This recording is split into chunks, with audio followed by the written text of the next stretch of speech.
Isang mapagpalang araw mga ka-under chassis. At sa araw na to mga ka-under chassis, dalawang unit ang andito sa shop. So ang first unit natin mga ka-under chassis is Toyota Commuter Deluxe. So chinek natin ng clamp bushing, suspension, shock absorber. Hinanap namin yung langit-ngit mga ka-under chassis. Andito lang pala sa rotor kasi kinayod na mga ka-under chassis at yung tie rod rack end pinalitan natin yung mga ka-under chassis na. So dito rin sa kabila same din mga ka-under chassis, sobrang lambot na rin talaga siguro, no? Kaya ayun, rotor, pumasok na naman yung promo natin dyan mga ka-under chassis sa PMPM lang, rotor facing So second unit natin mga ka-under chassis is Mitsubishi Mirage. So ang Mitsubishi Mirage na to mga ka-under chassis Pakita mo kay kahit boss, pa pakita mo kay hindi boss. mo patakbuhin ng mabilis 30 to 40 lang talaga, sobrang kalampag mga ka-under chassis. So eto, kinalas namin yung pinaka-assembly niya. At nakita natin yung EPS o yung pinion niya, sobrang alog na mga ka-under chassis. At ang suspension bushing, ball joint, yan, tinignan natin yung mga under chassis, may paglambot na. So, ito yung suspension bushing. Ito, biak talaga, suspension bushing.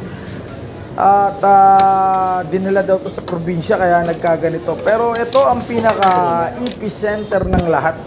Ang pinaka-support. Malambot na yan, boss.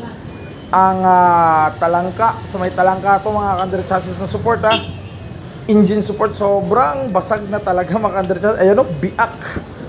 So ito ang dahilan ng lahat. Ayan mga ka-under chassis yan ang naging issue ng Mirage na po ito. At hindi basta shock lang, hindi perke may kalampag, shock na agad.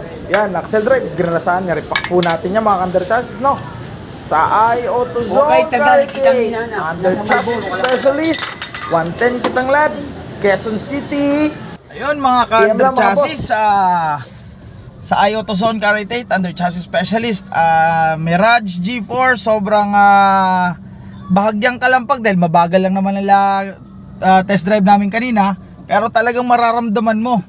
So kanina nakita nyo naman sa video kung gaano ka grabe yung mga ball joint, tie rod, rack end, suspension, pati yung engine support, transmission support pala sa ilalim sa talangka. So may talaga, malaking effect yun dahil basag na talaga yung mga bushing. So eto, after namin ma-test drive, doon tayo sa client natin na kung ano yung masasabi niya after magawa ng AutoZone. Sir, kamusta sir? Okay naman, lahat ng na nawala, naging smooth, tapos mabilis yung gawa, maayos yung gawa, saka sulit, affordable, sobra. Yun, thank you amo. So isang kliyente na naman natin ang nabigyan ng saya at nawala ng sakit sa ulo dahil sa kanya mga pangilalim na problema sa sasakyan. So once again, AutoZone Karate, under chassis specialist. Peace out. Thank you.